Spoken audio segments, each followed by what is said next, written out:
History likes to pretend that empires fall because of forces too large to stop. But that explanation is comforting. It removes responsibility. What unsettles me about this story is not that collapse happened. It's that, at several points, people saw it forming, and still chose to continue. That choice is where this story actually begins. This is not a timeline of wars or treaties. It is an examination of judgment. How ordinary decisions, repeated often enough, become irreversible. We won't treat opium as a substance alone. We will treat it as a test of character, power, and denial. What destroyed this empire was not ignorance. It was confidence.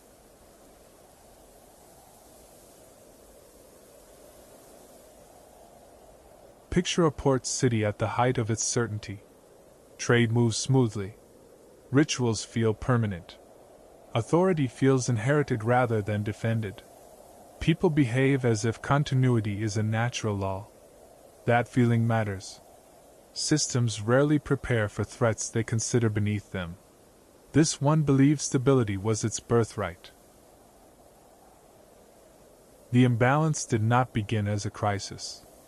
It began as inconvenience. Foreign merchants wanted access. Local authorities saw no reason to adapt. If you believe your culture already contains everything of value, negotiation feels unnecessary. So pressure accumulated quietly. Silver flowed in one direction. Demand flowed in another. Instead of correcting the imbalance, people searched for a workaround. That workaround carried consequences. Consequences no one wanted to examine too closely. Selling opium solved the problem on paper. It balanced accounts. It satisfied investors. It postponed confrontation. But it required a collective decision to look away from impact.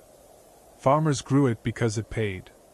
Traders moved it because it sold. Officials tolerated it because intervention was inconvenient. No single step felt catastrophic. That is what made it dangerous. Eventually, tolerance ended. Not gradually. Decisively. A commissioner acted with certainty. Goods were seized. They were publicly destroyed. It felt like moral clarity. And in isolation it was. But moral action does not cancel strategic reality. It exposed the conflict. A conflict that could no longer be managed quietly. The retaliation that followed wasn't unexpected. What was misjudged was its scale. Technology had changed elsewhere. Industry had rewritten the terms of force. But leadership relied on older assumptions of power and deterrence. They believed resolve would compensate for disparity. It did not. That belief turned resistance into vulnerability. The collapse did not begin with defeat. It began when leaders realized it too late.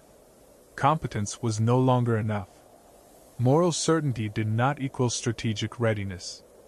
At that moment, recovery became unlikely. Systems that mistake principle for preparation adapt too slowly. That realization fractured authority from within. Records list outcomes. They rarely preserve hesitation. We don't know which officials doubted privately, or which traders justified their actions as temporary necessity. What survives is silence. Silence where fear once lived. That absence is important. It reminds us how much of history is shaped by unspoken rationalizations.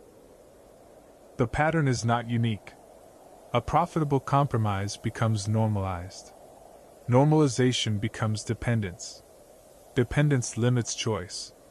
Eventually, force arrives to enforce what policy refused to confront. The materials change. The logic does not. We still underestimate how small ethical shortcuts accumulate into strategic weakness. Empires rarely collapse because no one cared. They collapse because caring was postponed. Again and again. Until the cost of correction exceeded the cost of denial. History leaves us with an uncomfortable test. Not who is right, but whether we would recognize the moment when convenience quietly turns into collapse.